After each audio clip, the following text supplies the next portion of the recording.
Madam अभी क्या घटना हुई थी?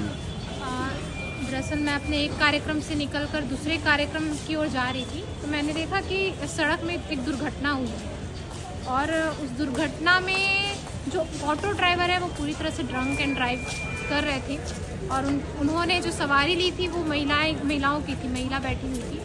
अब उन्होंने जो आपका एक डिवाइडर होता है फ़ोन उठाया, ऐसा लोग बता रहे हैं, क्योंकि जब मैं पहुंची तो ऑटो जो है गिरा हुआ था, उसे लोग उठा रहे थे और देखा तो ऑटो ड्राइवर को भी बहुत गहरा चोट आया था, ब्लड निकल ही रहा था।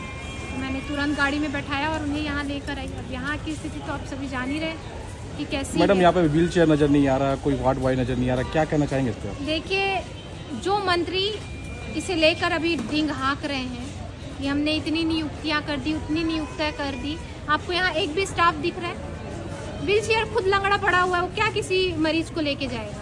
व्हील चेयर को पट्टी बांध के, उसका चक्का में रस्सी बांध के लोग यूज़ कर रहा है। सर के पास फंड ही नहीं है। अब स्वास्थ्य जैसे, शिक्षा जैसे इन समस्याओं पर सर के पास अगर फंड नहीं रहेगा तो कैसे चलेगा? अब ये कहेंगे कि आपके ससुर जी तो पूर्व मुख्यमंत्री थे, आपने कैसे ये सब नहीं किया? मैं आपको पूरी जानकारी दूंगी उनके समय में क्या क्या एमजीएम को सारी सुविधाएं प्रदान की गई थी और अब वो सुविधाएं कहाँ पर।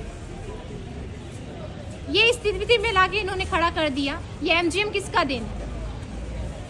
माननीय पूर्व मुख्यमंत्री आदरणीय श्री रघुवर दास जी का देन है। जब आपको कोई कार्य कर दिया जाता है तो आप उस सभी चीजों को दुरुस्त करने का प्रयास करें, पर ये दूसरे हॉस्पिटल बनाएंगे, रिम्स बनाएंगे और कुछ बनाएंगे। जो आपके पास हॉस्पिटल है उसे अच्छे स्तर पर पहुंचाइए। व्हील चेयर नहीं है, स्ट्रेचर नहीं है और सबसे बड़ी बात स्टाफ ही नहीं है, तो ये तो प्रश्न खड़ा होगा सरकार पे। सरकार की मंशा ही नहीं है लोगों को स्वास्थ्य शिक्षा प्रदान करने का।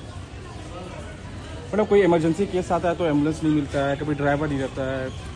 देखिए, एम्बुलेंस जो है माननीय मुख्यमंत्री आदरणीय श्री रघुवर दास जी के समय जो है 108 जो है उसे लाया गया था और आज उसकी स्थिति आप देख लीजिए। मैंने कहा ना, जो इन्हें करके दिया गया है उसी पे अपना पीठ थपथपा रहे हैं ये, और उसे इतना साल हो गया तो उसे दुरुस्त तो करना चाहिए, उसमें फंड लगाना चाहिए, उसका मरम्मतीकरण होना चाहिए, उसे आप अच्छे स्तर पर पहुंचाना चाहिए। नहीं, इन्हें सिर्फ क्रेडिट लेना है, किसी का नाम बदल के, किसी भवन का नाम बदल के, लेकिन जो स्थान में जो चीजें करके आपको दी गई है उसे दुरुस्त नहीं करवाते।